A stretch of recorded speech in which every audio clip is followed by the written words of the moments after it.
والصلاة والسلام على سيد الرسل وخاتم الأنبياء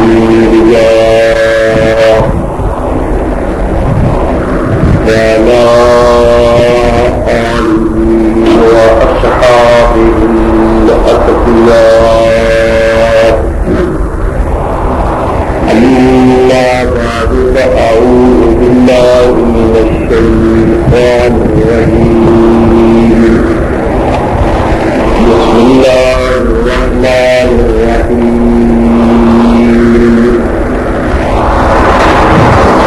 فإن نازعتم في شيء فردوه إلى الله والرسول. صدق الله العظيم.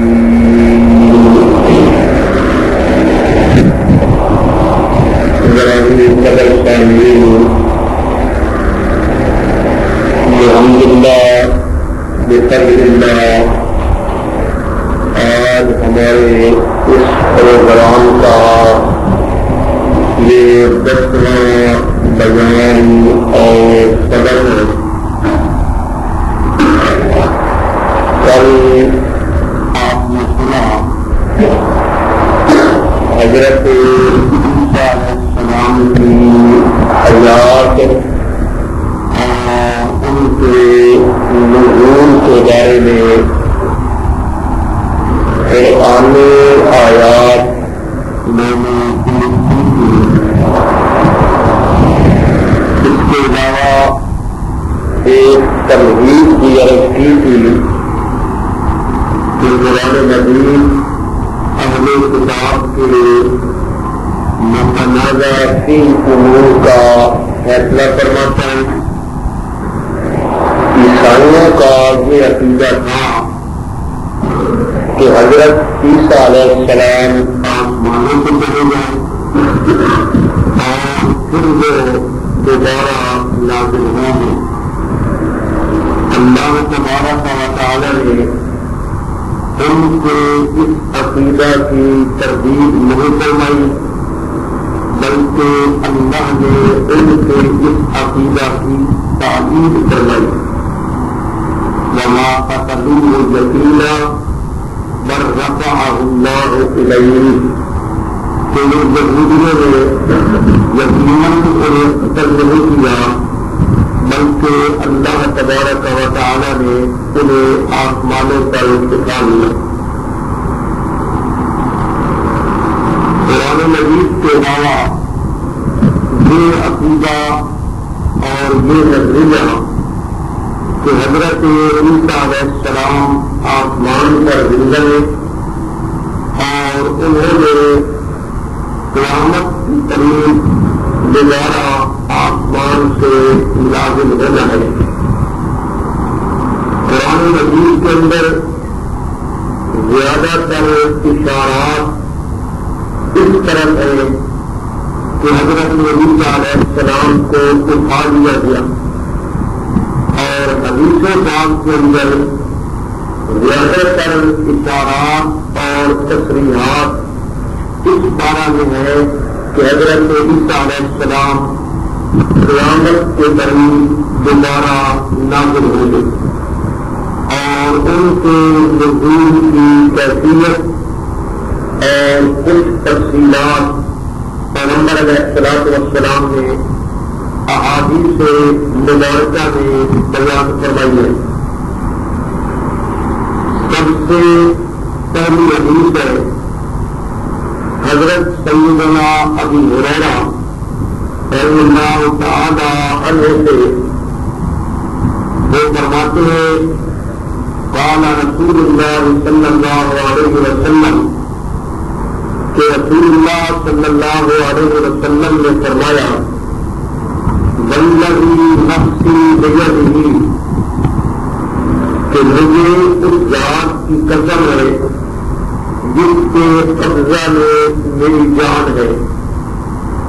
لیوشکن ان ینزل فیکم ابن مریم کہ ان قریب وہ وقت آنے والا ہے کہ جب تمہارے اندر ابن مریم یعنی حضرت عیسیٰ علیہ السلام وہ نازل ہوں گے. حکماً عدلا، وہ حکم بن کے آئیں گے، جج بن کے آئیں گے اور عادل بن کے آئیں گے، عدل کرنے والے ہوں گے. یہ ان کی صفات پیغمبر علیہ السلام نے بیان فرمائی ہے کہ وہ حاکم بھی ہوں گے، احکام بھی نافذ کریں گے اور عدل و انصاف کے ساتھ دنیا کو بڑھ دیں گے. تو یہاں ایک بات آپ ذہن میں رکھیں کہ نبی پاک صلی اللہ علیہ وسلم نے یہاں قسم اٹھا کر یہ مسئلہ بیان فرمایا ہے. اگر آپ قسم نہ بھی اٹھاتے تو تب بھی یہ مسئلہ جب نبی علیہ السلام نے فرما دیا تو یہ ثابت تھا، لیکن پیغمبر علیہ السلام نے قسم اٹھائی ہے. اور قسم کے بارے میں نے آپ کو مرزا صاحب کا ایک قانون بتایا تھا. مرزا صاحب نے یہ قانون خود بیان کیا کہ جب کسی معاملے میں قسم اٹھائی جائے تو اس کا ظاہر معنی مراد ہوتا ہے. وہاں کوئی تعویل اور بات کو ادھر ادھر پھیرنا یا استثناء کرنا وہ مراد نہیں ہوتا، بلکہ جو ظاہری معنی ہوتا ہے وہی مراد لیا جاتا ہے. تو جب یہ قسم نبی پاک صلی اللہ علیہ وسلم نے فرما دی تو اب اس سے جو معنی ہمیں سمجھ آ رہا ہے وہی مراد ہوگا. اب اس کو اختیار کے رنگ میں پیش کرنا یا اس کی تعویل کرنا یہ کسی طرح جائز نہیں ہے، کیونکہ اللہ کے نبی نے قسم اٹھا دی ہے. نبی پاک صلی اللہ علیہ وسلم فرماتے ہیں کہ حضرت عیسیٰ علیہ السلام حکم بن کر اور عادل بن کر دنیا میں نازل ہوں گے. شہیدہ، آپ صلیب کو توڑ دیں گے. صلیب عیسائیوں کا ایک نشان ہے، آپ جانتے ہیں ان کے گرجاؤں پر یہ لگا ہوا ہے. تو حضرت عیسیٰ علیہ السلام اس صلیب کو توڑ دیں گے، صلیب کا خاتمہ کر دیں گے. مراد اب کیا ہے جی؟ یعنی عیسائیت جو ہے وہ ختم ہو جائے گی. وقت خنزیرہ، اور آپ خنزیروں کو بھی ختم کر دیں گے، ان کو قتل کر دیں گے.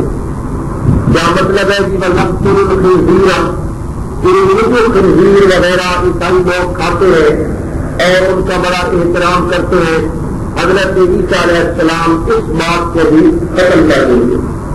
وَنَزَعَ الْجِزْيَةَ، اور جزیہ جسے آپ آج کل کی زبان میں ٹیکس کہیں، جزیہ ٹیکس وغیرہ اس قسم کی چیزیں، وہ نبی پاک صلی اللہ علیہ وسلم نے فرمایا کہ اس وقت وہ جزیہ اور ٹیکسز جو ہوں گے وہ سارے کے سارے ختم کر دیں گے. وجہ کیا ہوگی؟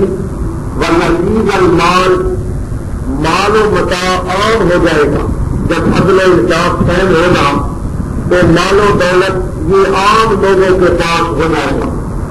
جب عام لوگوں کے پاس مال و دولت کثرت کے ساتھ آ جائے گا تو پھر ٹیکس لگانے کی یا جزیہ لگانے کی یا کوئی اور قسم کی کسی پر وہ مد میں پیسہ لینے کی حکومت کو ضرورت نہیں پڑے گی.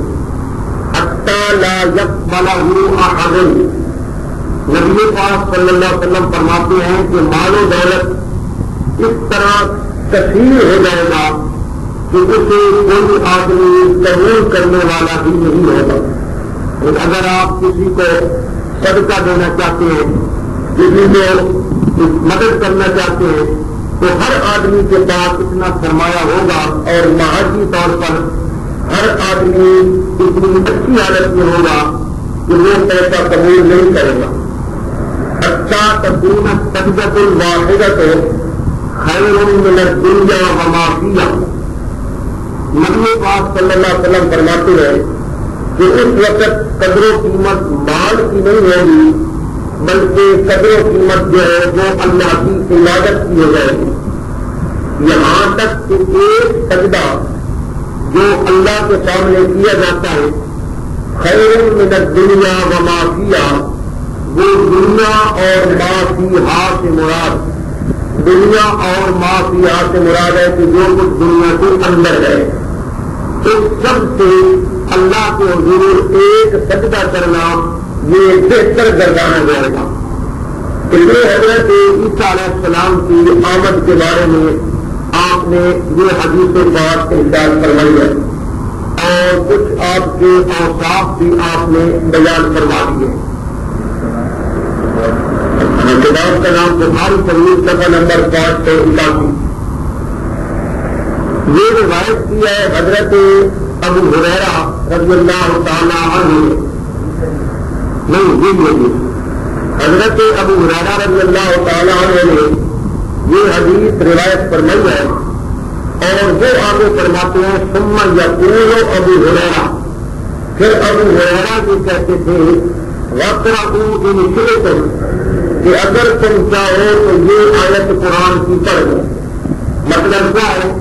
حضرت ابو ہریرہ لوگوں کو، اپنے شاگردوں کو مزید ایک دلیل دیتے ہوئے یا اس حدیث کی تائید کرتے ہوئے اس کے بارے میں ایک اور ثبوت دیتے ہوئے حضرت ابو ہریرہ فرماتے تھے وَاقْرَؤُوا إِنْ شِئْتُمْ، کہ اگر چاہو تو قرآن مجید کی یہ آیت پڑھ لو۔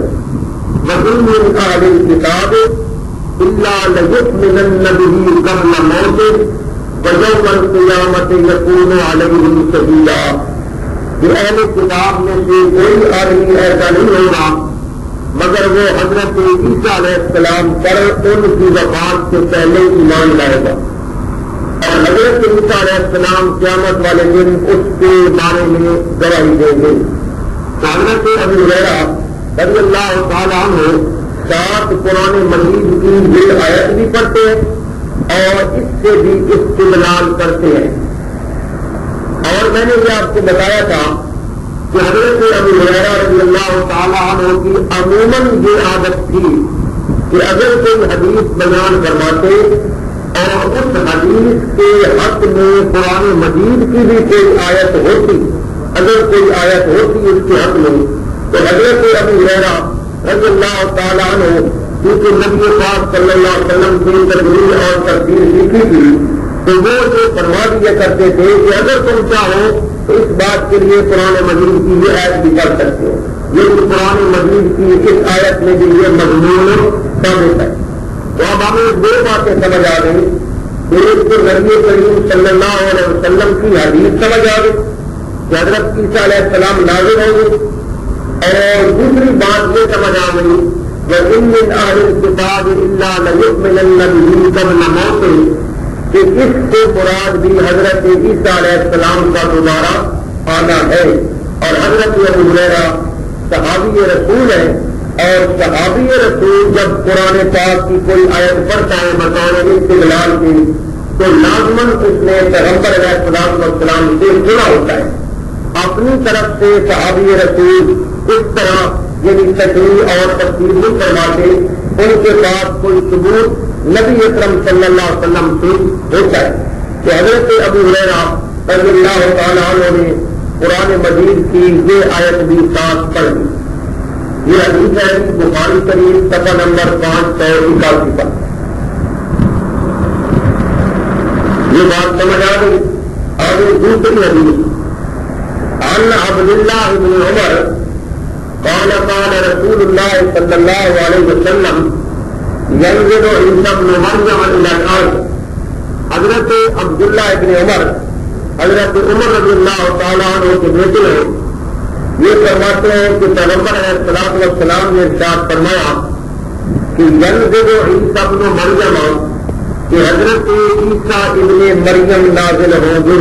اب اس حدیث میں بھی وہی بات ہے کہ حضرت عیسیٰ علیہ السلام نازل ہوں گے الی الارض، زمین پر، فیتزوج، اور وہ شادی کریں گے، ویولد لہ، اور ان کی اولاد ہوگی، اولاد بھی ان کی پیدا ہوگی، وَيَمْكُثُ 45 سَنَةً، اور وہ زمین پر 45 سال رہیں گے، ثم یموتو، پھر ان کی ڈیتھ ہو جائے گی، ان کی وفات ہو جائے گی، فیدفن معی فی قبری، اور پھر وہ میرے ساتھ میرے روضہ کے اندر وہ دفن کیے جائیں گے۔ یہ ہے جی مشکات شریف کی حدیث ہے، باب نزول عیسیٰ۔ مشکات شریف ایک کتاب ہے حدیث کی، اور اس کے اندر ایک باب ہے کہ نزول عیسیٰ، حضرت عیسیٰ علیہ السلام کے نزول کی بات، تو اس باب کے اندر یہ حدیث موجود ہے۔ اس حدیث پاک کے اندر یہ جو آیا ہے نا پیغمبر رب پر ہو کہ حضرت عیسیٰ علیہ السلام آئیں گے اور وہ شادی کریں گے۔ میں نے آپ کو بتایا تھا نا کہ مرزا صاحب شادی کرنا چاہتے تھے، وہ اسی حدیث کا مصداق بننا چاہتے تھے کہ حضرت عیسیٰ آئیں گے، مسیح ابن مریم آئیں گے اور آنے کے بعد شادی کریں گے۔ میں نے دعویٰ تو کر دیا ہے پہلے، شادی بھی کر دیا ہے پہلے، تو پہلے شادی کر کے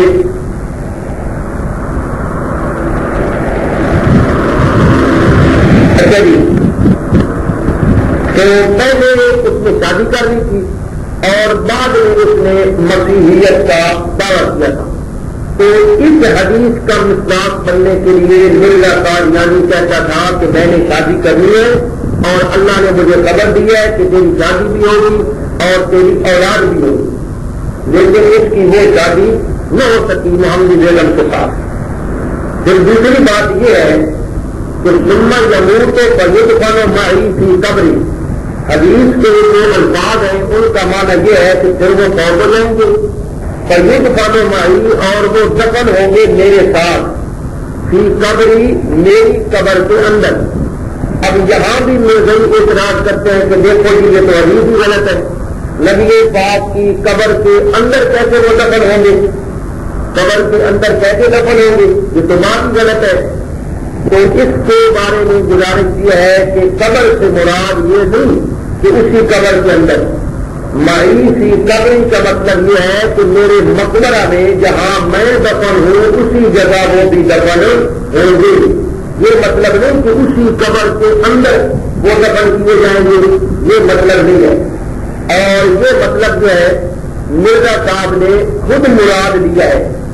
اب مرزا کے اعتراض کرتے ہیں نا، مرزا نے خود مراد لیا ہے، ایک جگہ پہ وہ لکھتا ہے اور اسی حدیث کے بارے میں وہ لکھتا ہے کہ پھر وہ میرے روضہ میں دفن ہوں گے۔ یہ حوالہ میں نے لکھا یا نہیں ہے جی، لیکن بہرحال میں نے پڑھا ہے اگلے دن۔ اس پر جب وہ اعتراض کرتے ہیں تو ہم اس کو یہ جواب دیتے ہیں۔ اور اس کے علاوہ دوسری بات یہ ہے کہ اس حدیث کو مرزا غلام احمد قادیانی نے صحیح تسلیم کیا ہے، یعنی جو ہمارا مخالف ہے، مد مقابل ہے، وہ بھی جب کسی بات کو تسلیم کر لے تو وہاں اور زیادہ بات ثابت ہو جاتی ہے۔ تو مرزا صاحب نے اس حدیث کو صحیح تسلیم کیا ہے کہ یہ حدیث صحیح ہے۔ زمینہ انجام آتم، صفحہ نمبر 53-53۔ تو جب اس نے بھی اس حدیث کو صحیح تسلیم کر لیا ہے، صحیح تسلیم کرتا تھا اور اسی لیے کہتا تھا کہ میں نے شادی کرنی ہے اور اسی لیے کہتا تھا کہ میری اولاد بھی ہوگی، اور خواتین مبارکہ، ایک خاتون نہیں، خواتین مبارکہ بڑی برکت والی خواتین جو ہے وہ میرے نکاح میں آئے گی۔ حالانکہ اس سے قبل اس کی شادی نصرت جہاں بیگم سے ہو چکی تھی اور دوسری جو تھی وہ بیوی تھی حکمت بیوی، اس سے بھی ہو چکی۔ اس کے بعد یہ کہتا تھا کہ جناب مجھے یہ اللہ تعالیٰ نے بتایا ہے کہ بڑی خواتین مبارکہ تیرے نکاح میں آئیں گی اور پھر تیری اولاد بھی ہوگی، جس طرح سے حضرت عیسیٰ علیہ السلام کی اولاد ہوگی۔ لیکن اللہ تعالیٰ نے اسے جھوٹا کر دیا اور اللہ کے فضل سے وہ جھوٹا ثابت ہوا۔ یہ دو حدیثیں ہو گئی۔ تیسری حدیث مسلم شریف کی ایک طویل حدیث ہے جو مشکات شریف میں موجود ہے۔ مشکات شریف کوئی بنیادی کتاب نہیں ہے، یہ صاحب مشکات نے حدیثیں کچھ اپنے جو اس کا ذوق تھا اس کے مطابق موضوع بنا کر عنوان بنا کر انہوں نے مختلف حدیثیں وہاں چنی اور چن کر اپنی کتاب میں لکھی. تو یہ مسلم شریف کی حدیث ہے اور مشکات شریف میں موجود ہے. یعنی مشکات میں بھی ہے اور مسلم شریف میں بھی یہ حدیث ہے.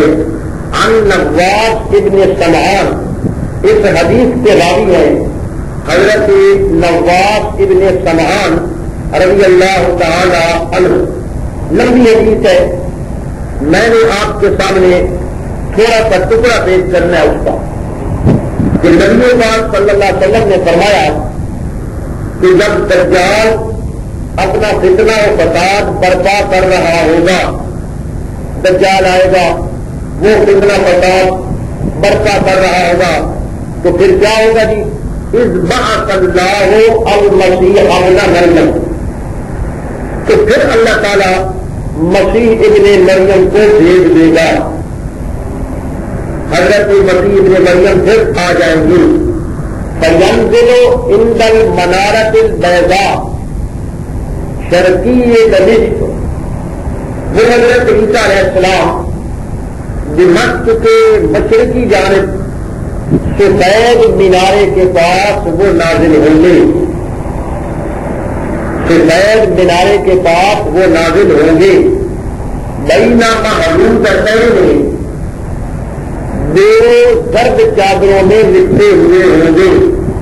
محلوقتین کا معنی ہے زرد رنگ کی چادریں. واضعا کفین علی اجنحۃ ملکین، اور انہوں نے اپنے دونوں ہاتھ دو فرشتوں کے پروں کے اوپر رکھے ہوئے ہوں گے. دو فرشتے اڑے ہوں گے اور انہوں نے ان دونوں کے پروں پر اپنے ہاتھ رکھے ہوئے ہوں گے. لمبی حدیث ہے. آگے نبی پاک آخر میں فرماتے ہیں حضرت عیسیٰ علیہ السلام اس دجال کا پیچھا کریں گے اور اس کو تلاش کریں گے. باب لد، یہاں تک کہ حضرت عیسیٰ علیہ السلام باب لد کے پاس اس دجال کو پالیں، وہ مل جائے گا. اور پھر وہ اس کو قتل کر دیں گے. یہ لمبی حدیث ہے کہ حضرت عیسیٰ علیہ السلام آئیں گے، وہ دجال کو قتل کریں گے. لد ایک جگہ کا نام ہے. اب وہاں باقاعدہ ایئرپورٹ وغیرہ بن چکا ہے، اور اگر آپ اس نظر سے دنیا کے حالات دیکھیں نا تو آپ بالکل آپ کو صاف نظر آئے گا کہ وہ سارے جو مناظر نبی پاک نے احادیث میں بیان فرمائے ہیں، کس طرح دجال آئے گا اور پھر اس طرح جناب حضرت عیسیٰ علیہ السلام آئیں گے، پھر حضرت ماضی ہوں گے، پھر وہ سارا وہاں لڑیں گے. وہاں نبی صاحب نے جگہ کے نام بتائے. تو آپ اگر اب دنیا کیا ہے کہ دجال کے پاس یہ جتنی قوتیں ہوگی نا، دجال یہ کر دے گا وہ کر دے گا، بالکل عجیب و غریب طاقتیں ہوں گی.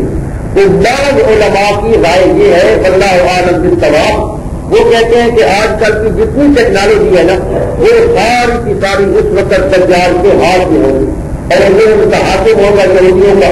یہ ساری ٹیکنالوجی، یہ آنا جانا، جہازوں میں اڑنا، یہ بم وغیرہ، گیس کے بم وغیرہ، یہ ساری چیزیں اس کے پاس ہوں گی. اور وہ اس طرح بڑی عجیب و غریب چیزیں وہ دکھائے گا اور عجیب و غریب کرتب وہ دکھائے گا. تو بہرحال یہ ٹیکنالوجی ہو یا اللہ تعالیٰ نے اسے بطور استدراج اللہ تعالیٰ نے اس کو آزمانے کے لیے یہ طاقتیں اللہ نے اس کو دے دی ہیں. ویسے بھی وہ ہمارے آزمائش کے لیے آئے گا. نبی پاک صلی اللہ علیہ وسلم کو بڑی فکر رہتی تھی اور آپ فرماتے تھے کہ دجال آنے والا ہے، وہ ان قریب آئے گا، ان قریب آئے گا، اور بڑی فکر رہتی تھی. تو یہ بڑا فتنہ ہوگا اس وقت. اللہ تعالیٰ ہمارے ایمان کو محفوظ رکھے. بہرحال اندازہ یہی ہوتا ہے کہ ہماری زندگی میں وہ نہیں آئے گا. اتنی لمبی بات نہیں ہے کہ ابھی ہم کہیں 2-4 سالوں میں آ جائے گا. ابھی کچھ نشانیاں باقی رہتی ہیں تو ابھی تک وہ نہیں آئے گا.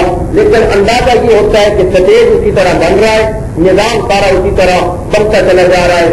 یہودیوں کی قوت ایک جگہ جمع ہو رہی ہے اور وہ سارے کے سارے جمع ہو رہے ہیں، اسی علاقے میں جمع ہو رہے ہیں جہاں یہ سارے کام ہو رہے ہیں. اور پھر نبی پاک صلی اللہ علیہ وسلم نے ایک حدیث میں یہ بیان فرمایا تھا کہ اس وقت یہودیوں کو کوئی بھی پناہ نہیں دے گا سوائے غرقد کے درخت کے.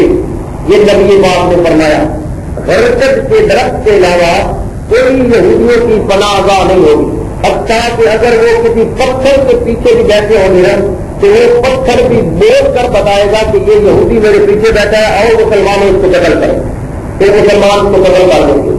لیکن ایک یہ درخت جو ہے نا غرقد, اس سے دھوکہ ہوگا کیونکہ جو یہودی اس کے پیچھے چھپا ہوا ہوگا یہ درخت بول کر ان کو نہیں بتائے گا.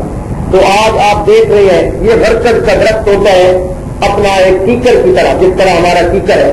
تو آج یہودیوں نے اپنے علاقے میں ایک نہیں ہزاروں درخت باقاعدہ وہ لگا رہے ہیں کہ یہ درخت ہمارا خاص دوست ہے اور اس درخت کو وہ کام کر رہے ہیں اور وہ لگا رہے ہیں تاکہ ہمیں جب ضرورت پڑے تو ہم اس درخت کے پیچھے چھپ جائیں. یعنی انہیں یقین ہے کہ ہمارے نبی پاک صلی اللہ علیہ وسلم نے جو کچھ فرمایا وہ اس کے مطابق اپنی ساری تیاری کریں اور ہم ہیں کہ ہمیں کوئی فکر ہی نہیں ہے. اس لیے یہ دجال کا آنا, حضرت مہدی کا آنا, حضرت عیسیٰ کا آنا, یہ تین جو ہے نا شخصیات, ان کے بارے میں آپ معلومات پڑھیں. کتابیں چھپی ہوئی ہیں مختلف قسم کی, ان میں سے آپ معلومات پڑھ سکتے ہیں. میں نے تو صرف یہ ثابت کرنا ہے کہ عیسیٰ علیہ السلام آئیں گے اور وہ اس حدیث سے ثابت ہو گیا. بین معروضتین نے دو درد چادریں, تو اس کے بارے میں نے عرض کیا ہے کہ مرزا نے یہ بھی اپنے اوپر پھر کیا جناب, اور اس نے کہا کہ میرے اوپر بھی زرد چادریں ہیں جی. زرد چادریں کیسے ہیں جی؟ اس نے کہا کہ زرد چادروں سے مراد ہے بیماریاں, اور میرے اوپر دو بیماریاں ہیں. ایک تو مجھے دوران سر کی بیماری ہے, میراثیت کی بیماری ہے, اور دوسری مجھے چھوٹے پیشاب کی بیماری ہے کہ دن میں 100 دفعہ میں پیشاب کرتا ہوں. تو یہ میری دو زرد چادریں ہیں جو میں لے کر آیا ہوں. پھر اس نے یہ پڑھا نا حتیٰ یدرک ہوں گے باب لب, کہ باب لب کے بعد اس کو قتل کریں گے. تو اس نے کہا کہ لب سے مراد ہے لدھیانہ, اور یہ لدھیانہ جو ہندوستان میں ہے یہ دیکھو لدھیانہ موجود ہے, تو ایسی کوئی بات نہیں. تو وہ اس طرح اچکل پچو باتیں کرتا رہا, لیکن ان باتوں سے ایسی تعمیلات سے حق ثابت نہیں ہو سکتا.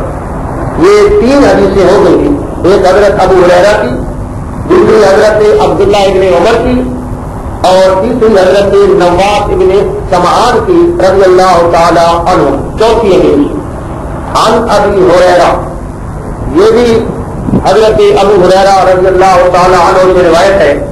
قال قال رسول اللہ صلی اللہ علیہ وسلم کیف انتم اذا نزل ابن مریم فیکم وامامکم منکم.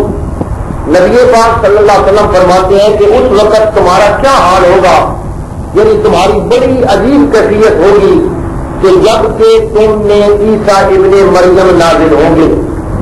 اذا نزل ابن مریم فیکم, کہ جب تمہارے اندر حضرت ابن مریم نازل ہوں گے. وامامکم منکم, اور تمہارا امام وہ تم ہی میں سے ہوگا. یعنی بڑا عجیب منظر ہوگا کہ حضرت عیسیٰ علیہ السلام بھی آ چکے ہیں اور امت محمدیہ میں سے جو ہماری امت میں سے ایک آدمی ہوگا جسے ہم کہتے ہیں کہ امام مہدی, وہ اس امت میں امامت کرا رہے ہوں گے. تو نبی پاک صلی اللہ علیہ وسلم نے فرمایا کہ بڑی عجیب حالت ہوگی, بڑا عجیب منظر ہوگا کہ عیسیٰ علیہ السلام بھی آ چکے ہیں اور تمہیں جماعت کرانے والا بھی تمہارے اندر سے تمہارا امام ہے, یعنی محمدی جو ہے نا وہ امام ہوگا اور وہ تمہیں جماعت کرائے گا. اس حدیث سے بھی یہ بات ثابت ہو گئی کہ نبی پاک صلی اللہ علیہ وسلم نے یہ بات فرما دی ہے کہ حضرت عیسیٰ علیہ السلام نازل ہوں گے. بخاری شریف صفحہ نمبر 581 اور مسلم شریف صفحہ نمبر 78, یہ بخاری اور مسلم دونوں کتابوں میں یہ حدیث موجود ہے. صفحہ 78 صفحات کی یہ ترتیب آگے پیچھے ہو سکتی ہے کہ کتابیں نئی نئی اب چھپ رہی ہیں بڑے بڑے کتب خانوں سے, صفحات آگے پیچھے بھی ہو سکتے ہیں. یہ 4 حدیثیں ہو گئی. 5ویں حدیث عن جابر رضی اللہ عنہ جس کے راوی ہیں حضرت جابر، یہ فرماتے ہیں قال قال رسول اللہ صلی اللہ علیہ وسلم، یہ بھی لمبی حدیث ہے کہ رسول اللہ صلی اللہ علیہ وسلم نے یہ بات ارشاد فرمائی. آگے نقطے میں نے لگائے ہیں، آگے کچھ جگہ خالی ہے. فرماتے فرماتے آپ نے یہ فرمایا فَيَنزِلُ عِيسَى ابْنُ مَرْيَمَ، پھر حضرت عیسیٰ ابن مریم نازل ہوں گے. فَيَقُولُ أَمِيرُهُمْ، اور مسلمانوں کا امام کہے گا تعال صلی لنا، کہ آپ آئیں ہمیں نماز پڑھائیں. فیقول لا، اور وہ کہیں گے نہیں. ان بعضکم علی بعض امراء، کہ تم میں سے کچھ لوگ کچھ لوگوں کے امیر ہیں، یعنی ان کے سردار ہیں. تکرمت اللہ ہذہ الامۃ، کہ اللہ نے عزت دی ہے اس امت کو، کہ تم میں سے امیر بھی تمہارے اندر میں سے ہوگا، یہ اللہ نے تمہیں عزت عطا فرمائی ہے. تو احادیث مبارکہ میں یہ بات آتی ہے کہ جب حضرت امام مہدی جو ہے وہ آ جائیں گی تو وہ ایک موقع پر مسلمانوں کو جماعت کرانے کے لیے بالکل تیار ہو جائیں گے.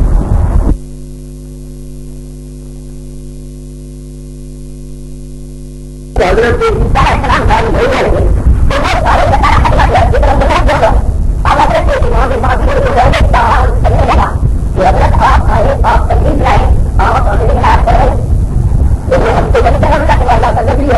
امام باقی جتنی بھی کام کرتے ہیں اللہ نہیں ہے، وہ ایک بات کی جو ہے ایک ہدایت دینے والے دوست کی جو ہے آگے گئے وکیل ہے، سب کچھ ہے، دیکھ ہے مجاہد ہے، سب کچھ ہے، لیکن نہیں ہے. تو وہ چیز یہ جائے گی کہ آپ آئیے نماز پڑھائیں، ہم آپ کے لیے نماز پڑھیں گے. اللہ نے آپ کو نبی بنایا، ایک نبی کے ہوتے ہوئے ان کی مدد نہیں ہوگی جو وہ نماز پڑھائیں. وہ کہیں گے کہ آئے نماز پڑھائیں. اگر بھولے گا، اگر عیسیٰ علیہ السلام پڑھائیں گے کہ نہیں بھائی میں نماز نہیں چاہتا، جماعت آپ ہی کرائیں. تم ہمارے تمہارا ہوگا کہ تم نے سے بات لوگ بات پر عمر آئے تو تم میں سے تمہارے امیر ہی تمہارے اندر سے ہوں گے. تو حضرت عیسیٰ علیہ السلام جماعت کرانے کے ذمہ دار کر رہے ہیں. وجہ کیا ہوگی؟ حضرت عیسیٰ علیہ السلام فرمائیں گے کہ وجہ یہ ہے تکرمت اللہ ہذہ الامۃ، کہ اس امت کو اللہ نے اتنا مقام اور اتنی عزت عطا فرمائی ہے کہ آج میں اللہ کا نبی ہونے کے باوجود اس امت کے ایمان کے لیے نماز پڑھایا. اللہ نے اس امت کا کتنا مقام ہے. حضرت عیسیٰ جیسا نبی آ گیا اور وہ کہتے ہیں تکرمت اللہ ہذہ الامۃ، اس امت کو اللہ نے یہ فضیلت دی ہے کہ میں جماعت نہیں کراتا، آپ جماعت کرائیں، تمہاری فضیلت ہے، میں تمہارے پیچھے جانا کرتا. حضرت عیسیٰ علیہ السلام پھر حضرت مہدی کے نیچے نماز پڑھیں گے اور اس طرح وہ ساری بات جو آگے چلیں گے. تو اس حدیث سے بھی یہ بات ثابت ہوئی کہ حضرت عیسیٰ علیہ السلام نازل ہوں گے. ویسے ایک شک ہے بار کے لیے زبان سے یہ بات نکل رہی ہے امام مہدی، بالکل ضروری نہیں ہے کہ میں امام کہوں. اگر امام نہیں کہوں تب بھی بات ٹھیک ہے. مہدی ایک ہے شیعہ حضرات کا عقیدہ مہدی کے بارے میں وہ اور ہے، ایک ہے اہل سنت کا عقیدہ وہ اور ہے. اس لیے یہ جگہ میں بڑا فرق ہے. ان کے نزدیک مہدی پیدا ہو چکا ہے اور وہ آج کے اندر موجود ہے، چکا ہوا ہے. اور وہ جب 40 حضرات جو ہے تنظیموں بن جائے گی اس وقت وہ نکلے گا اور وہ نکل کر پھر آ کر دنیا کو کتاب سے لڑ دے گا. یہ ہوگا وہ ہوگا، ان کا یہ ہے. اور ہمارا یہ عقیدہ ہے کہ نہیں، وہ پیدا ہوگا، وہ پیدا ہوگا، پیدا اس کے بعد اس کا نام یہ ہوگا، اس کی اللہ کا نام یہ ہوگا. ایسی بات نہیں ہے کہ وہ بعد میں چھپا ہوا ہے. بہرحال ان کا ایک اپنا عقیدہ ہے کہ بعد میں چھپا ہوا. اسی لیے وہ عموماً جب دعا مانگتے ہیں اذان کے بعد تو وہ ایک جملہ کہتے ہیں کہ اللہم عجل فرجہ، تو یا اللہ جلدی جلدی ایک مہدی کو نکال، ان امام مہدی کو نکال، عجل فرجہ، جلدی جلدی اقرار میں اقرار کر، باہر میں اقرار کر کہ وہ جلدی جلدی نکلے. تو وہ ان کا ایک الگ عقیدہ ہے، ہمارا کچھ اپنا نظریہ ہے. اور یہ دونوں نظریات آپ اگر تفصیل سے پڑھیں گے تو پھر آپ کو فرق محسوس ہو جائے گا. بہرحال بات یہ ہے کہ حضرت عیسیٰ علیہ السلام حضرت امام مہدی کے پیچھے نماز پڑھیں گے. مسلم شریف صفحہ نمبر 78،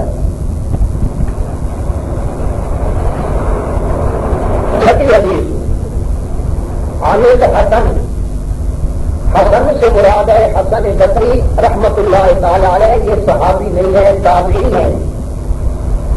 عن الحسن قال قال رسول اللہ صلی اللہ علیہ وسلم لليهود ان عیسیٰ لم يمت فإنه راجع إليكم قبل يوم القیامہ. نبی پاک صلی اللہ علیہ وسلم نے یہودیوں سے یہ بات ارشاد فرمائی کہ حضرت عیسیٰ پر موت نہیں آئی، لم یمت، وہ نہیں مرے، فإنه راجع إليكم، وہ تمہاری طرف واپس آنے والے ہیں، قبل یوم القیامہ، قیامت سے پہلے. در منصور جلد نمبر 2 صفحہ نمبر 36، منصور سے کے ساتھ لکھنا ہے، نون نون اور آگے سے الف سے جلد نمبر 2 صفحہ نمبر 36.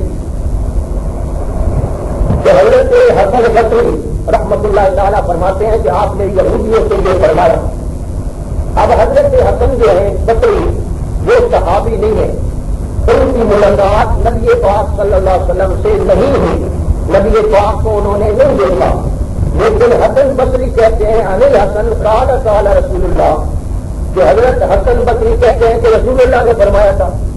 سوال یہ ہے کہ حسن بصری نے رسول اللہ کو بھی دیکھا ہی، ان کو کیسے پتہ چل گیا کہ رسول اللہ صلی اللہ علیہ وسلم نے فرمایا ہے؟ درمیان میں کس نے ان کو آپ نے بتایا کہ یہ ایک مسئلہ ہے وہ حل کرنا ہے. یہ مرسل روایت ہے، مرسل روایت ہے، درمیان میں ایک بندہ چھوٹا ہوا ہے. حضرت حسن بصری نے نبی پاک سے نہیں سنا، لیکن کہہ یہ رہے ہیں کہ رسول اللہ صلی اللہ علیہ وسلم نے فرمایا. ان کے شاگرد نے بات نوٹ کر لی، انہوں نے روایت بیان نہیں کی کہ میں نے کس سے سنا ہے، یہ بیان نہیں کیا. انہوں نے بیان کیا، شاگرد نے نوٹ کر لی کہ حضرت حسن بصری نے یہ بات فرمائی. اب یہ ان کی مرسل روایت ہے. وہ خود فرماتے ہیں کہ میں جو حدیث تھی قال رسول اللہ سے بیان کروں، یہ قانون ہے، انہوں نے خود فرمایا ہے کہ میں جو حدیث تھی قال رسول اللہ سے بیان کروں کہ نبی پاک نے یہ فرمایا ہے، تو وہ سمجھ لو کہ فہو عن علی ابن ابی طالب، تو سمجھ لو کہ وہ میں نے حضرت علی ابن ابی طالب رضی اللہ تعالی عنہ سے سنی ہے. انہوں نے خود فرما دیا. تہذیب الکمال یہ اس اختلاف کے اندر یہ قانون انہوں نے خود بیان فرمایا. تو اب یہ بات کھل گئی، یہ اختلاف ختم ہو گیا کہ حضرت حسن بصری نے کہ نبی پاک کو دیکھا بھی نہیں ہے، تو کس طرح یہ ہو گیا جی؟ تو مراد کیا ہے کہ انہوں نے کس سے روایت کی ہے جی؟ حضرت علی رضی اللہ تعالیٰ عنہ سے انہوں نے یہ روایت بیان فرمائی ہے. تہذیب الکمال یہ ایک کتاب کا نام ہے، تو تہذیب الکمال کے اندر یہ اصول ان کا لکھا ہوا ہے. تو گویا کہ یہ حدیث کیا ہے جی؟ مرفوع ہے، یعنی یہ نبی پاک تک بات کر رہے لوگوں کی ضرورت تھا، وہ ہمیں سمجھ آ گیا. حدیث کے اوپر کوئی اعتراض بارے میں اب نہیں ہو سکتا. یہ 6 حدیثیں ہو گئی. 6 حدیث ہے، 7ویں حدیث ہے. پیغمبر علیہ الصلوۃ والسلام عیسائیوں کے ساتھ آپ کا مناظرہ ہوا.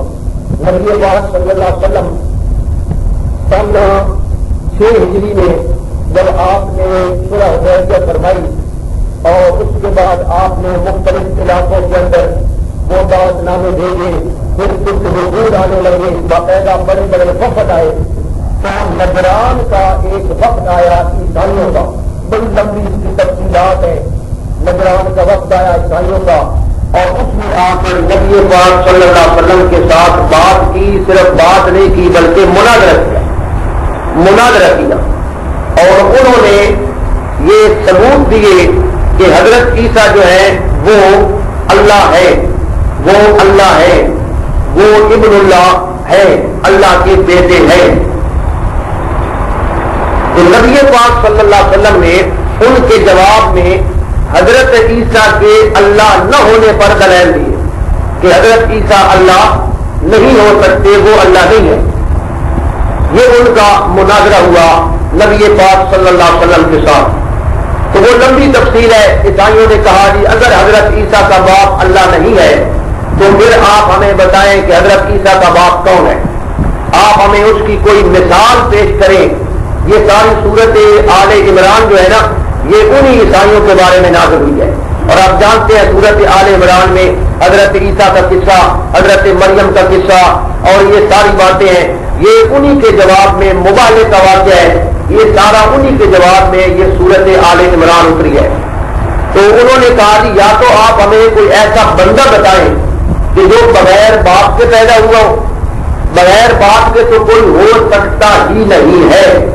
اور ادھر آپ کہتے ہیں کہ حضرت عیسیٰ بغیر باپ کے پیدا ہوئے ہیں, تو لازمی بات ہے ان کا باپ کون ہونا چاہیے؟ اللہ ہونا چاہیے. نبی پاک صلی اللہ علیہ وسلم پر انہوں نے اعتراض کیا تو اللہ تعالیٰ نے آپ کو جواب دکھایا. آپ نے فرمایا ان مثل عیسیٰ عند اللہ کمثل آدم, کہ تم کہتے ہو کہ بغیر باپ کے کوئی نہیں پیدا ہوا. حضرت آدم کو دیکھ لو, وہ کس طرح پیدا ہوئی, نہ ان کی ماں ہے نہ باپ ہے. جس طرح اللہ نے اپنی قدرت کاملہ سے حضرت آدم علیہ السلام کو پیدا کر لیا, یعنی ایک مثال مل گئی نہ کہ بغیر باپ کے پیدا ہوا ہے, ماں بھی نہیں ہے. تو نبی پاک نے یہ جواب دیا, خاموش ہو گیا. پھر انہوں نے اور بھی دلائل دیے. نبی پاک نے ان سے یہ کہا کہ آپ مجھے یہ بتائیں کہ بیٹا جو ہے نا وہ باپ کے مشابہ ہوتا ہے یا نہیں ہوتا؟ انہوں نے کہا کہ ہوتا ہے. بیٹا باپ کے مشابہ ہوتا ہے, باپ والا اس کی وہی جنس ہوتی ہے, وہی اس کی نسل ہوتی ہے. تو نبی پاک صلی اللہ علیہ وسلم نے جب انہوں نے یہ مان لیا نا بیٹا باپ کے مشابہ ہوتا ہے, اب نبی پاک نے اللہ اور حضرت عیسیٰ کے بارے میں ڈفرینس اور فرق بیان کیا کہ دیکھو حضرت عیسیٰ تو ماں کے پیٹ میں رہے ہیں, تو کیا اللہ تعالیٰ بھی پھر ماں کے پیٹ میں رہا؟ اللہ تعالیٰ ان اللہ لا یخفی علیہ شیء فی الارض ولا فی السماء هو الذی یصورکم فی الارحام, صورتیں بنی ان کی ریم میں. وہاں نبی پاک صلی اللہ علیہ وسلم نے عیسائیوں کو یہ بھی کہا الستم تعلمون ان ربنا حی, کہ کیا تم یہ بات جانتے نہیں ہو کہ ہمارا رب جو ہے وہ زندہ ہے, وہ ہمیشہ سے زندہ ہے اور ہمیشہ زندہ رہے گا. یعنی الہ کی یہ صفت ہے کہ الہ ہمیشہ زندہ رہے. آگے اللہ کے نبی فرماتے ہیں حی لا یموت, اس پر موت نہیں آئے گی. آگے پیغمبر صلی اللہ علیہ وسلم یہ فرمانے کے بعد حضرت عیسیٰ کی الوہیت کی نفی کرتے ہوئے فرماتے ہیں وَأَنَّ عِيسَىٰ يَأْتِي عَلَيْهِ الْفَنَاءُ, اور عیسیٰ علیہ السلام وہ ایسے ہیں کہ ان پر فنا آئے گی. یأتی مضارع تصیغہ ہے, یأتی ان پر آئے گی, فنا یعنی موت, یعنی ان پر بھی موت آئے گی. اور یہ ہمارا عقیدہ ہے کہ واقعی ان پہ موت آئے گی, ابھی تک نہیں آئی لیکن آئے گی. تو یہاں جو تھے وہ عیسائی وہ خاموش ہو گئے کہ حضرت عیسیٰ علیہ السلام پر موت آئے گی اور اللہ موت سے پاک ہے. تو نبی پاک نے یہاں جو فرمایا ہے نا کہ وَأَنَّ عِيسَىٰ يَأْتِي عَلَيْهِ الْفَنَاءُ, کہ حضرت عیسیٰ پر موت آئے گی, آپ نے یوں تو نہیں کہہ دیا کہ حضرت عیسیٰ تو مر چکے ہیں, وہ فوت ہو چکے ہیں, وہ تو صلیب پر چڑھائے جا چکے ہیں, ان پہ موت آئی ہے. نبی پاک جو یہ فرماتے ہیں کہ یأتی علیہ الفناء, کہ ان پر موت آئے گی زمانہ مستقبل میں, تو ثابت یہ ہوا کہ حضرت عیسیٰ علیہ السلام پر ابھی تک موت نہیں آئی, ان پر فنا نہیں آئی. یہ عربی کے لفظ ہوتے ہیں فنا یا ہلاک کا لفظ, یہ عربی کے ہیں. ہماری زبان میں ذرا یہ بھاری لفظ ہے, ہم کسی کو کہنا مر گیا تو وہ عجیب سا لگتا ہے, اور اگر ہم کہیں فوت ہو گیا وہ ذرا اچھا لفظ لگتا ہے. تو یہ ہمارے اپنے محاورے کی بات ہے, قرآن مجید کا اور محاورہ ہے, وہ وہاں اور مطلب ہوتا ہے. یاتی علیہ الفناء, ان پر فنا آئے گی اور ان پر موت آئے گی. ابن جریر طبری, تفسیر ابن جریر طبری, جلد نمبر 3 صفحہ نمبر 101. در منصور, ابھی آپ نے لکھا ہے در منصور جلد 2 صفحہ نمبر 3.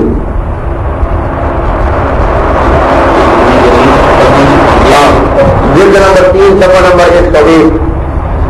در منصور جلد نمبر 2 صفحہ نمبر 3.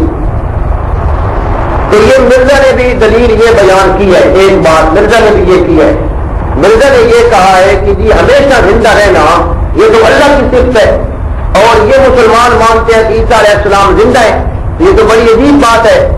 اس نے یہ بات کی ہے تو ہم اس کا یہ جواب دیتے ہیں کہ ہم کون کہتے ہیں کہ حضرت عیسیٰ علیہ السلام ہمیشہ زندہ رہیں گے. یہ بات ہے کہ عمر ان کی لمبی ہے, عمر ان کی لمبی ہے, اللہ نے ان کو لمبی عمر دے دی, لمبی عمر ہونے کا یہ مطلب نہیں ہے کہ وہ خدا بن گیا یا ان پر موت نہیں آئے گی. بہرحال موت تو سب پر ہے. حضرت جبرائیل ہے, میکائیل ہے, یہ فرشتے کی کتنی لمبی لمبی عمر ہے, آج تک نہیں مرے.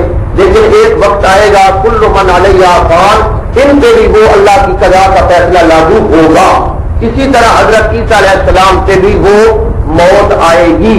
تو مرزا نے یہ دلیل بیان کیا, لیکن یہ اس کی کوئی دلیل نہیں ہے, کوئی مضبوط اس نے باتیں نہیں کی. ویسے قرآن سے اس نے بھی یہ دلائل اپنے نکالنے کی کوشش کی ہے کہ دیکھو حضرت عیسیٰ فوت ہو چکے ہیں, تو یہ بات اس کی غلط ہے. ایک جگہ قرآن مجید کے اندر یہ بات آتی ہے کہ جن جن معبودوں کو تم پکارتے ہو, اللہ تعالیٰ قرآن میں فرماتا ہے اموات غیر احیاء, وہ مردے ہیں زندہ نہیں ہیں. قرآن مجید کے اندر یہ بات آتی ہے اموات غیر احیاء, وہ مردے ہیں زندہ نہیں ہیں. مردے نے یہاں سے بھی دلیل لی ہے, یہاں سے بھی دلیل لی ہے.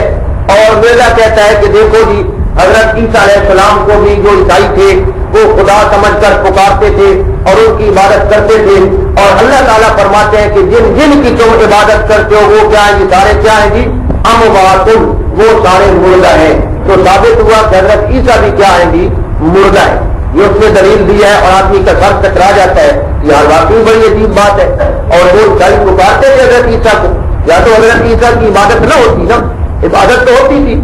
تو اس کا سادہ سا جواب یہ ہے کہ میت کا لفظ اس پر بھی بولا جاتا ہے جو فوت ہو چکا ہو, اور میت کا لفظ اس پر بھی بولا جاتا ہے جس نے ابھی مرنا ہو, ابھی اس پر موت نہیں آئی اور اس نے آگے جا کر وفات پانی ہے, تو اس پر بھی میت کا لفظ بولا جاتا ہے. اموات جمع ہے میت کی, اور میت کا ایک تو معنی ہے کہ وہ فی الحال مر چکا ہے, اور دوسرا معنی یہ ہے کہ فی المعال یعنی آئندہ وہ مر جائے گا, اس پہ موت آ جائے گی. تو یہاں یہ مراد ہے کہ جن جن ہستیوں کو تم پکارتے ہو ان پر موت کچھ پر تو آ چکی ہے اور کچھ پر موت آنی ہے. کیا خیال ہے, لوگ حضرت جبرائیل علیہ السلام کو نہیں پکارتے, کچھ لوگ جناب جنات کو نہیں پکارتے, کچھ لوگ حضرت اسرافیل علیہ السلام کو نہیں پکارتے, فرشتوں کی عبادت نہیں کرتے. تو کیا خیال ہے ہم یہ مان لیں کہ سارے فرشتے مر چکے ہیں؟ نہیں مرے, زندہ ہے. لیکن اللہ کہتا ہے بات یعنی آئندہ ان پہ موت آنی ہے. نبی پاک کے بارے میں جب کافر کہتے تھے نا کہ جناب یہ مر جائے, ہماری جان چھوٹ جائے, نبی پاک کو بڑا دکھ ہوتا تھا کہ یار کتنے کمینے آدمی ہیں, میری موت کی تمنا کرتے ہیں. اللہ پاک نے تسلی دی, میرے پیغمبر گھبرائے نہیں, انکا میتون, بے شک آپ بھی میت ہیں, وانہم میتون, اور وہ بھی کیا ہے میت ہے. اب دونوں زندہ ہیں, نبی پاک بھی زندہ ہے اور کافر بھی زندہ ہے, اور زندے کے اوپر اللہ لفظ کون سا بول رہا ہے میت. اب مراد کیا ہے کہ فی الحال میت نہیں ہے, یعنی کسی زمانے میں آئندہ آپ سے وفات آنی ہے. تو یہ اس کا جواب ہے, اس کا یہ جواب ہم نے دینا ہے انکا میتون وانہم میتون. یہ بڑی اچھے کی بات ہے. والد صاحب کے پاس ایک مرغی آ گیا تھا وہاں ڈیرے پر, اس نے یہی بات کی تو والد صاحب نے اسے یہ آگے جواب دیا, تو پھر وہ خاموش ہو گیا. پھر والد صاحب بڑا بتاتے تھے کہ میں نے اس کو یہ جواب دیا, وہ جواب دیا, اور اس طرح وہ خاموش ہو گیا. تو بعض اوقات یہ جواب بھی ایسے دینے پڑتے ہیں. حضرت شاہ عبد العزیز رحمۃ اللہ تعالی علیہ ایک بہت بڑے بزرگ تھے, اور ان کے دور میں یہ انگریز کی حکومت تھی, اور انگریز بڑے یعنی کہ بڑے وہ آدمی لے کر آتا تھا, بڑے پادری وغیرہ, تاکہ مسلمانوں کے ساتھ مناظرہ کریں اور مسلمانوں کو شکست پہنچائیں اور اس ملک کے اندر عیسائیت پھیلے. بڑے بڑے پادری وغیرہ آتے تھے اس زمانے میں, اور عیسائیت کا بڑا پرچار کیا. انگریز نے بڑی کوشش کی کہ یہاں کے لوگ عیسائی بن جائیں. تو وہ عیسائی ہمارے علماء کے ساتھ مناظرے کرتے تھے, بڑے بڑے مناظرے ہوتے تھے. مولانا نانوتوی, مولانا رحمۃ اللہ کیرانوی وغیرہ ان حضرات نے بڑے مناظرے کیے. تو حضرت شاہ عبد العزیز صاحب کے پاس ایک آدمی آ گیا, انگریز بہت بڑا ملاقات کے لیے کہ حضرت میں زیارت کے لیے آیا ہوں. شاہ عبد العزیز صاحب سمجھ گئے کہ یہ زیارت کے لیے تو نہیں آیا, شرارت کے لیے آیا. بعض بندے نام کرتے ہیں, زیارت کا مقصد کیا ہوتا ہے شرارت, کوئی نہ کوئی مولوی کو پھنسانا, کوئی نہ کوئی نقطہ ایسا پیدا کرنا. اس نے کہا حضرت زیارت ہو گئی, میں نے ایک بات بھی پوچھنی ہے اور وہ آپ ہمیں ذرا فرما دیں. تو حضرت شاہ عبد العزیز صاحب رحمہ اللہ نے فرمایا بھائی پوچھو کیا بات ہے. ساتھ سے بزرگ تھے. تو اس نے کہا حضرت مسئلہ یہ ہے کہ ایک آدمی راستے میں جا رہا ہے اور راستے میں جاتے جاتے آگے وہ کیا ہو گئی، رستہ بھول گیا. اب جب وہ راستہ بھول گیا بیچارہ، اب اس نے کسی سے پوچھنا تو ہے، سارے حضرات سن رہے ہیں کہ جی ٹھیک ہے پوچھنا ہے. وہ کہتا ہے کہ وہ آگے گیا تو آگے ایک آدمی لیٹا ہوا تھا، چادر تان کر لیٹا ہوا تھا. ٹھیک ہے جی، لیٹا ہوا ہے. ساتھ ہی اس نے دیکھا کہ ایک آدمی بیٹھا ہوا ہے، وہ جاگ رہا ہے اور دوسرا آدمی کیا ہے جی، سو رہا ہے. ایک سونے والا اور ایک جاگنے والا، دو آدمی اس کو موجود ملے. اب حضرت آپ ہمیں فرمائیں کہ اس نے راستہ پوچھنا ہے، کیا وہ اس جاگنے والے سے بیٹھے ہوئے سے پوچھے یا لیٹنے والے سے پوچھے؟ اب اس کا یہ خیال تھا کہ حضرت صاحب لازمن یہ کہہ دیں گے کہ بھائی رستہ اس نے پوچھنا ہے، اس میں ایسی کون سی بات ہے جو جاگ رہا ہے اس سے پوچھے کہ بھائی جان میں نے ادھر جانا ہے، رستہ مجھے بتاؤ، چلتا بنے. لیکن اللہ تعالیٰ نے علماء کرام کو بڑی زیرکی اور دانائی بھی ہوتی ہے. شاہ صاحب سمجھ گئے کہ یہ کہاں سے بول رہا، فوراً اللہ تعالیٰ نے ان کے دماغ میں یہ بات ڈال دی. شاہ صاحب سمجھ گئے کہ ان کے نبی کیا ہے، حضرت عیسیٰ کیا ہے، جو ابھی تک زندہ ہے، اور ہمارے نبی جو ہے وہ دنیا سے وفات پا چکے ہیں، وہ وفات پا گئے ہیں، اور حضرت عیسیٰ کیا ہے، زندہ ہے. جب میں کہوں گا نا جاگنے والے سے پوچھے تو اگلا سوال اس کا یہ ہوگا، حضرت پھر آپ دین پر عمل کرنا ہے، حضرت عیسیٰ کی شریعت مانے یا تمہارے نبی کی مانے، یہ بات تھا. تو شاہ صاحب سمجھ گئے اس کی بات. سارے حاضرین بیٹھے ہیں.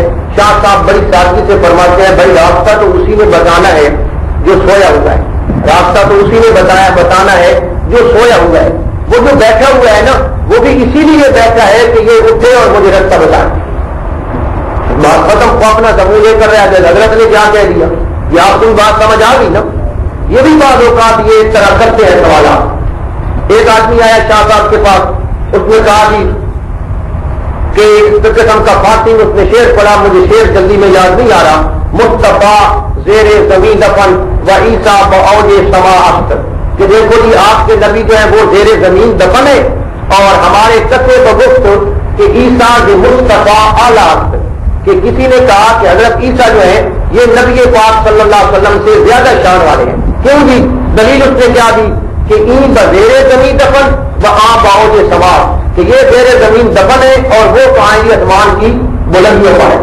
یہ اس نے ایک سوال کر دیا کہ اس کے ثابت ہوا کہ حضرت عیسیٰ کیا ہے جی زیادہ شان رکھتے ہیں. حضرت شاہ صاحب نے فوراً فرمایا کہ بغت سمجھ نہیں حجت کبھی باشد. میں نے اس کو یہ جواب دیتا ہوں کہ تیری یہ دلیل کبھی نہیں ہے کہ گوہر زیر آپ بحباب پتہ دریا، اس قسم کے الفاظ ہیں کہ موتی جو ہے وہ دریا کی تہ میں ہوتے ہیں اور جو معمولی چھلکے وغیرہ اور اس قسم کی چیزیں ہوتی ہیں وہ دریا کے اوپر تیر رہی ہوتی ہیں. تو اوپر ہونے سے یہ ضروری نہیں ہے کہ ان کی شان زیادہ ہو گئی. یہ دیکھو دریا میں یہ چھوٹی چھوٹی چیزیں تیر رہی ہیں اور موتی کہاں ہوتی ہیں نیچے، اس طرح انہوں نے چپ کرا دیا. تو یہ اللہ تعالیٰ کی خاص دین ہوتی ہے کہ موقع پر جواب دینا. اب میں نے یہ احادیث آپ کے سامنے بیان کی ہے، کچھ باتیں ایسی بھی ہیں جو میں آپ کے سامنے مرزا غلام احمد قادیانی کی روح سے یہ بات ثابت کروں گا کہ عیسیٰ علیہ السلام زندہ ہے. مرزا غلام احمد قادیانی کے زندگی کے دو دور ہیں. کتنے دور ہیں جی؟ دو. ایک دور وہ ہے جب وہ حضرت عیسیٰ کو زندہ مانتا تھا، ایک دور وہ ہے جب وہ اپنے آپ کو نبی نہیں مانتا تھا، بلکہ وہ یہ کہتا تھا کہ جو نبوت کا دعویٰ کرے وہ بے ایمان ہے، وہ یوں ہے یہاں ہے، اور وہ پر ملا کہتا تھا کہ میں نے نبوت کا دعویٰ نہیں کیا. مرزائی جب بھی آپ کے سامنے کوئی دلیل پیش کریں گے وہ اس زمانے کی کریں گے جب پہلے اس نے دعویٰ نہیں کیا تھا. بعد میں 1901 میں اس نے دعویٰ کیا نبوت کا، اس کے بعد کے دلائل وہ نہیں دیں گے، اس لیے دھوکہ نہیں کھانا چاہیے. تو مرزا غلام احمد قادیانی اس کے بارے میں یہ بات ہے کہ اس نے بھی بعض جگہ پر یہ بات مانی ہے. ازالہ اوہام صفحہ نمبر 275 وہ خود لکھتا ہے اب اس تحقیق سے ثابت ہے کہ مسیح ابن مریم کے آخری زمانے میں آنے کی قرآن شریف میں پیش گوئی موجود ہے. ازالہ اوہام صفحہ نمبر 275. یعنی مرزا خود کہہ رہا ہے کہ قرآن شریف میں مسیح ابن مریم کے آنے کی پیش گوئی موجود ہے. وہ خود مان رہا ہے. جب وہ خود مان رہا ہے تو بات ہی ختم ہو گئی. اگلا حوالہ نمبر 2 قرآن مجید کی آیت ہے هو الذی ارسل رسولہ بالہدی ودین الحق لیظہرہ علی الدین کلہ وکفی باللہ شہیدا. مرزا اس آیت کے بارے میں لکھتا ہے یہ آیت جسمانی اور سیاست ملکی کے طور پر حضرت مسیح کے حق میں پیش گوئی ہے. یہ آیت جسمانی اور سیاست ملکی کے طور پر حضرت مسیح کے حق میں پیش گوئی ہے. اور جس غلبہ کاملہ دین اسلام کا وعدہ دیا گیا ہے اور جس غلبہ کاملہ دین اسلام کا وعدہ دیا گیا ہے وہ غلبہ مسیح کے ذریعہ ظہور میں آئے گا. والذی تعالیٰ میں آیا ہے کہ دین غالب ہو جائے گا. وہ کہتا ہے وہ غلبہ مسیح کے ذریعہ ظہور میں آئے گا. اور آگے لکھتا ہے اور جب حضرت مسیح علیہ السلام دوبارہ اس دنیا میں تشریف لائیں گے. اب واضح اس کے الفاظ ہیں حضرت مسیح علیہ السلام دوبارہ اس دنیا میں تشریف لائیں گے تو ان کے ہاتھ سے دین اسلام جمیع آفاق اور اقطار میں پھیل جائے گا. ان کے ہاتھ سے دین اسلام جمیع آفاق اور اقطار موٹے کاف اور کوئی کے ساتھ ہے مراد ہے کہ مختلف علاقوں کے اندر اقطار میں پھیل جائے گا. براہین احمدیہ حصہ چہارم صفحہ نمبر 458. تو یہاں مرزا صاحب نے یہ تسلیم کر دیا کہ حضرت مسیح علیہ السلام دوبارہ اس دنیا میں تشریف لائیں گے. مان گیا جناب. تیسرا حوالہ عسى ربكم ان يرحمكم وان عدتم عدنا وجعلنا جهنم للكافرين حصيرا. یہ آیت ہے اور مرزا نے یہ آیت اپنی کتاب کے اندر غلط لکھی ہے. میں نے صحیح پڑھی ہے. مرزا نے یہ آیت لکھی ہے عسى ربكم ان يرحم عليكم. حالانکہ قرآن میں علیکم نہیں ہے, قرآن میں ہے ان يرحمكم. تو اس نے غلط لکھی ہے. اس آیت کے بارے میں وہ کہتا ہے یہ آیت اس مقام پر حضرت مسیح کے جلالی طور پر ظاہر ہونے کا اشارہ ہے کہ حضرت مسیح جلالی طور پر ظاہر ہو جائیں گے. یعنی اگر طریق رفق اور نرمی اور لطف و احسان کو قبول نہیں کریں گے, یعنی اگر طریق رفق اور نرمی اور لطف و احسان کو قبول نہیں کریں گے اور حق محض جو دلائل واضح اور آیات بینہ سے کھل گیا ہے اس سے سرکش رہیں گے تو وہ زمانہ بھی آنے والا ہے جب خدا تعالی مجرمین کے لیے شدت اور عنف عین نون سے سختی, عنف سے مراد ہے سختی اور قہر اور سختی کو استعمال میں لائے گا. آگے کہتا ہے اور حضرت مسیح نہایت جلالت کے ساتھ دنیا میں اتریں گے. مان لیا حضرت مسیح جلالت کے ساتھ دنیا میں اتریں گے اور تمام راہوں اور سڑکوں کو خط و خاشاک سے صاف کر دیں گے. یہ حوالہ آپ نے اگر نہیں بھی لکھا تو کل لکھ لیں گے. براہین احمدیہ حصہ چہارم صفحہ نمبر 465. جب آپ نظریوں کے سامنے یہ چیز بیان کریں گے براہین احمدیہ والی تو وہ کہیں گے جناب کہ مرزا صاحب نے یہ رسمی عقیدہ بیان کیا تھا, مرزا صاحب نے یہ رسمی عقیدہ بیان کیا تھا, اس کی کوئی ویلیو نہیں ہے. تو ہم اس کے جواب میں یہ کہتے ہیں کہ مرزا صاحب نے بغرض اصلاح و تجدید دین یہ کتاب لکھی تھی. اس نے خود لکھا ہے کہ میں نے اصلاح کے لیے یہ کتاب لکھی ہے. اور جب مرزے نے یہ کتاب لکھی تھی براہین احمدیہ جلد چہارم, اس وقت مرزا جو تھا وہ ملہم من اللہ تھا.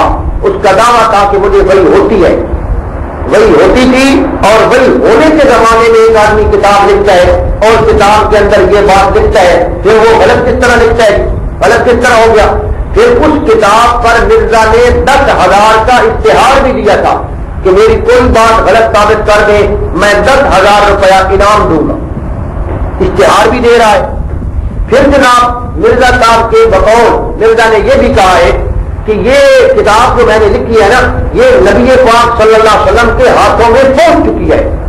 حضور علیہ السلام نے اس کتاب کو پڑھا ہے اور اس کا نام آپ نے کتبی بتایا ہے. کتبی یعنی کتب ستارے کی طرح غیر متزلزل اور مستحکم ہے. وہ کہتا ہے کہ میری یہ کتاب کتب ستارے کی طرح غیر متزلزل ہے اور مستحکم ہے. تو ہم یہ کہتے ہیں کہ جب نبی پاک صلی اللہ علیہ وسلم نے یہ کتاب پڑھی تھی کیا ان کو یہ پتہ نہیں تھا کہ یہ عقیدہ غلط لکھا جا رہا ہے؟ نبی پاک نے تصحیح کیوں نہیں فرمائی؟ یہ تو کتبی ہے جناب, تمہارے خیال کے مطابق غیر متزلزل ہے اور مستحکم ہے. نیز مرزا کہتا ہے کہ اس کتاب میں کوئی دعویٰ اور کوئی دلیل میں نے اپنے خیال سے نہیں لکھی, یعنی میں نے اپنے طور پر کوئی بات نہیں لکھی, جو کچھ لکھا ہے اللہ کی طرف سے لکھا ہے. تو جب اس کا یہ دعویٰ ہے, اب اگر وہ کہیں گے یہ تو اس سے ویسے ہو گیا کہ رسمی طور پر لکھا یعنی روٹین کے مطابق لکھا, تو یہ بات ہم اس کی نہیں مانیں گے, ہم اس کے اوپر یہ اعتراضات کریں گے. اور پھر لطف کی بات یہ ہے کہ مرزا نے ایک اور جگہ پہ لکھا ہے کہ حضرت عیسیٰ علیہ السلام کو زندہ ماننا شرک عظیم ہے. شرک عظیم ہے, یہ مرزا نے لکھا ہے کہ میں عبارت آپ کو سنا دیتا ہوں. فَمِنْ سُوءِ الْأَدَبِ أَنْ يُقَالَ أَنَّ عِيسَىٰ مَا مَاتَ وَإِنْ هُوَ إِلَّا شِرْكٌ عَظِيمٌ يَأْكُلُ الْحَسَنَاتَ وَيُخَالِفُ الْعِبَادَ بل هو توفي كمثل إخوانه ومات كمثل أهل زمانه وأن عقيدة حياته قد جاءت في المسلمين من الملة النصرانية. وہ کہتا ہے کہ یہ شرک عظیم ہے, حضرت عیسیٰ کے زندہ ہونے کا عقیدہ. ہم کہتے ہیں جب یہ شرک عظیم والا عقیدہ تھا تو نبی پاک نے اس کو نظر انداز کیسے کر دیا؟ کیا نبی پاک کے لیے ضروری نہیں تھا کہ وہ اس شرک عظیم کو ختم کر دے؟ اور پھر لطف کی بات یہ ہے کہ پہلے مرزا اس عقیدے کو مانتا تھا, اب اپنے قول کے مطابق وہ پہلے کس بات پر قائم تھا؟ شرک پر.